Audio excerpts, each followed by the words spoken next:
as cidades para fenômenos climáticos cada vez mais intensos. Reboques, tratores, caminhões, centenas de agentes, milhares de garis trabalham em regime de emergência para arrumar a cidade depois do que aconteceu.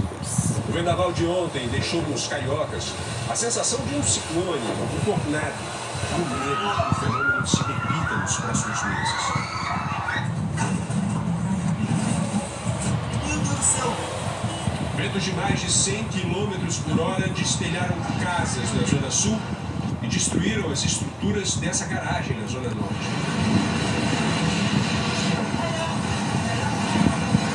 Em Nova Iguaçu, Baixada Fluminense, o vizinho viu o momento em que o vento arrancou a caixa d'água do topo do prédio, como se fosse papel.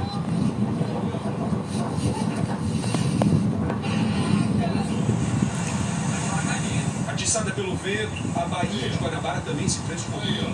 Os tripulantes da lancha e os passageiros da barca pareciam personagens de um filme de maremoto. O coordenador do Centro Nacional de Monitoramento e Alertas de Desastres lembra que o Brasil inteiro possui aproximadamente 40 radares de alta precisão, sendo 3 no Rio. O ideal, segundo ele, seria ter no mínimo o dobro.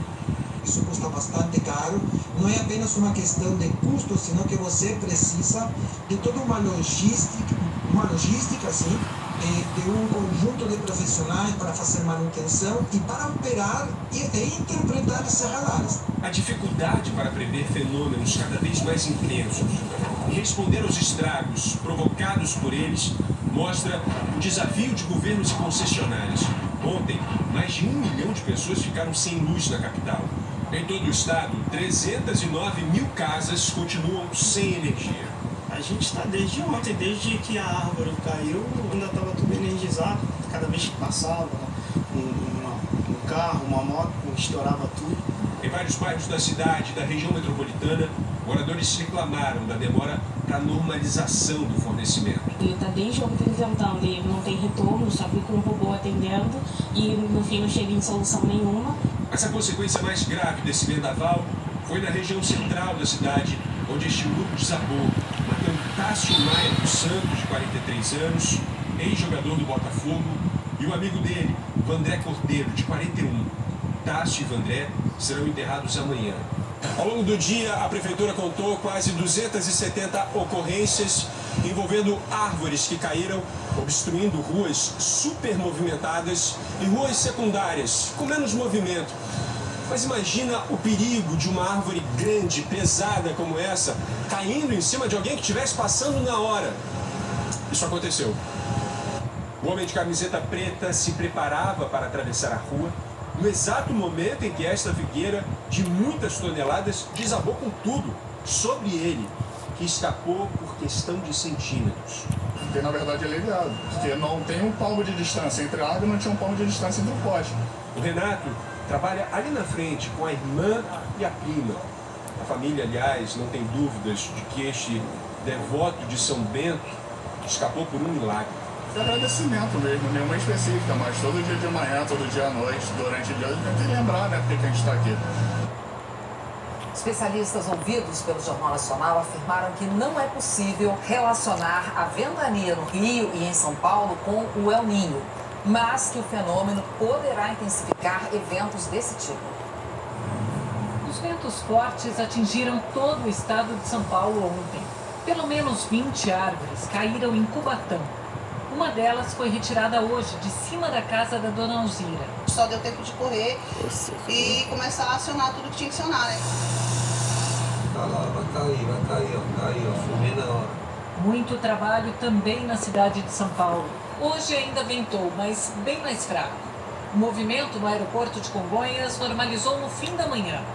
E o gabinete de crise da Defesa Civil do Estado de São Paulo, que é formado toda vez que há previsão de um evento climático fora do comum, foi desfeito às 8 horas da noite.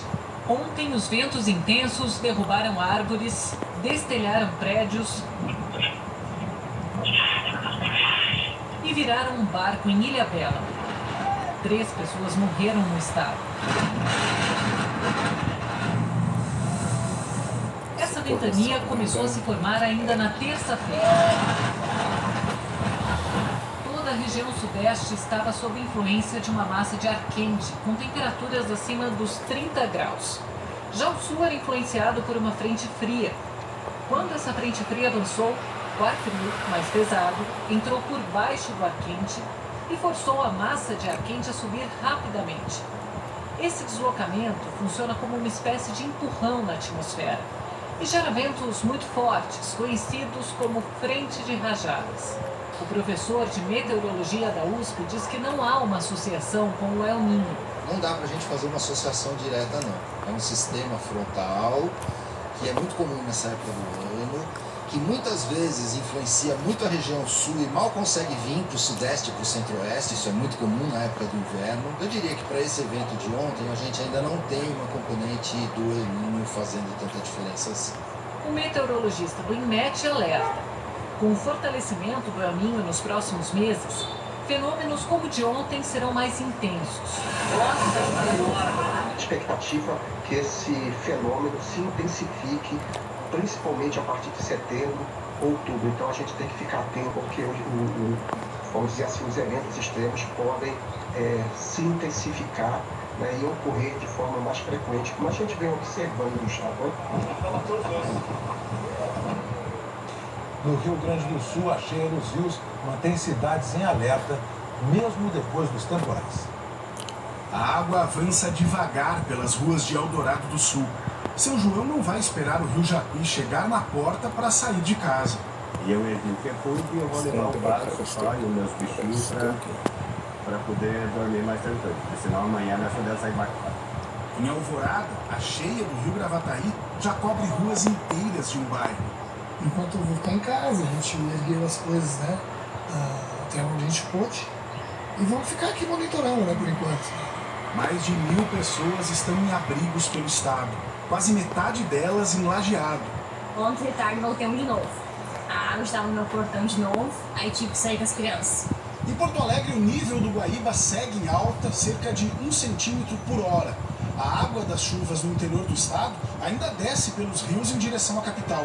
A prefeitura afirma que o sistema de proteção contra cheias está pronto para ser acionado, se necessário.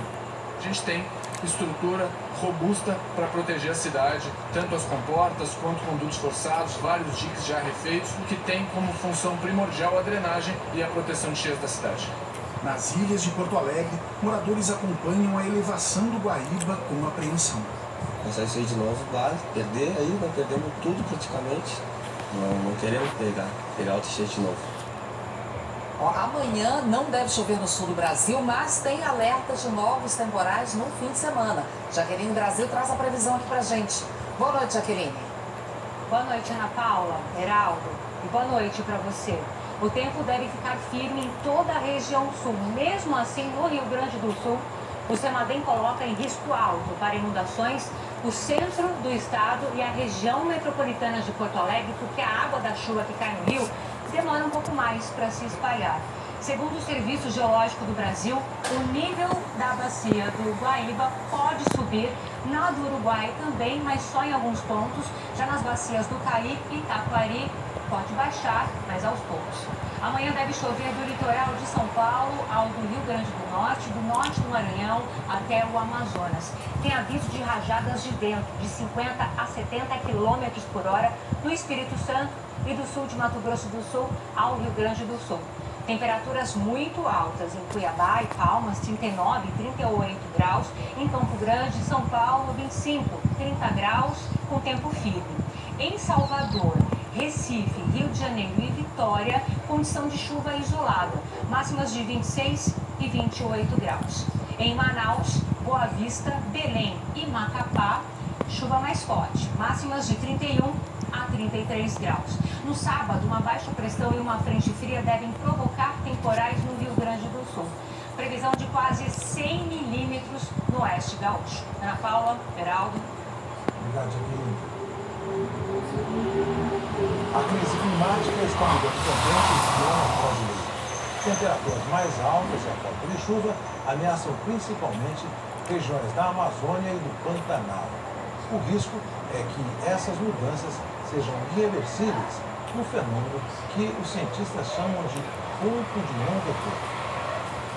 É o que mostra a última reportagem da série sobre temas urgentes da agenda ambiental brasileira.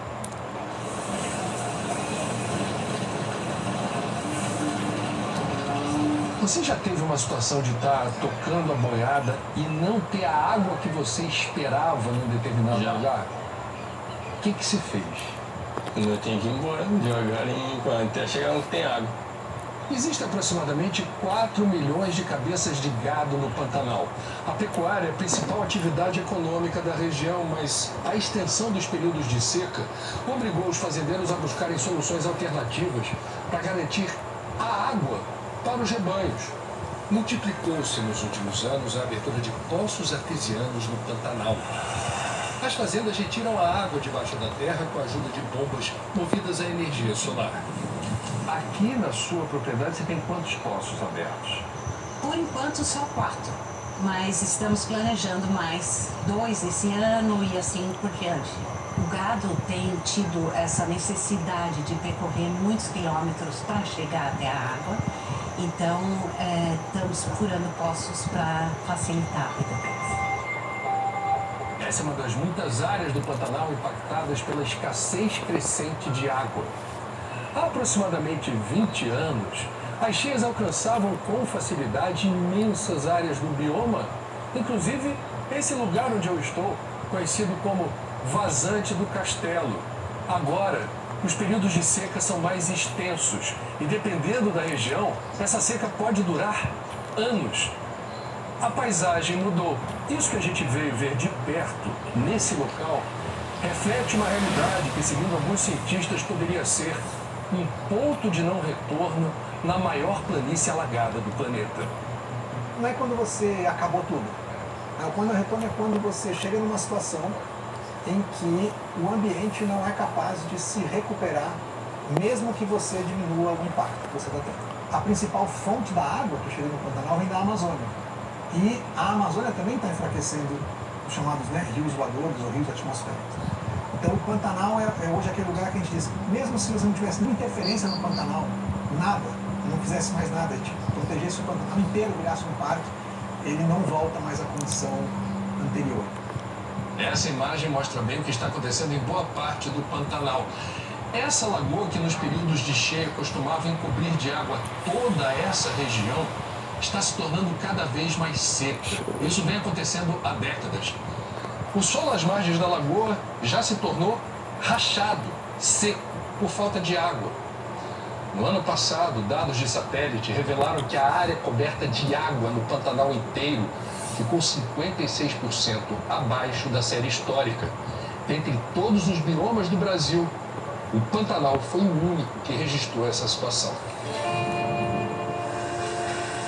As queixadas estão se tornando mais noturnas com o aumento da temperatura. Elas são animais que são diurnos, que têm atividade de manhã e no final da tarde, e quanto mais calor, mais elas se tornam animais noturnos. A ariranha é uma das espécies que mais sofrem com a expansão da seca. As ariranhas, elas são semi-aquáticas. Se essa água reduzir, que é o que está acontecendo no Pantanal, a superfície de água está reduzindo, vai diminuindo o espaço para esses grupos se organizarem na paisagem. E uma das populações, especialmente na do Rio Negro, que a gente monitora há mais de 10 anos, a gente viu nesses últimos anos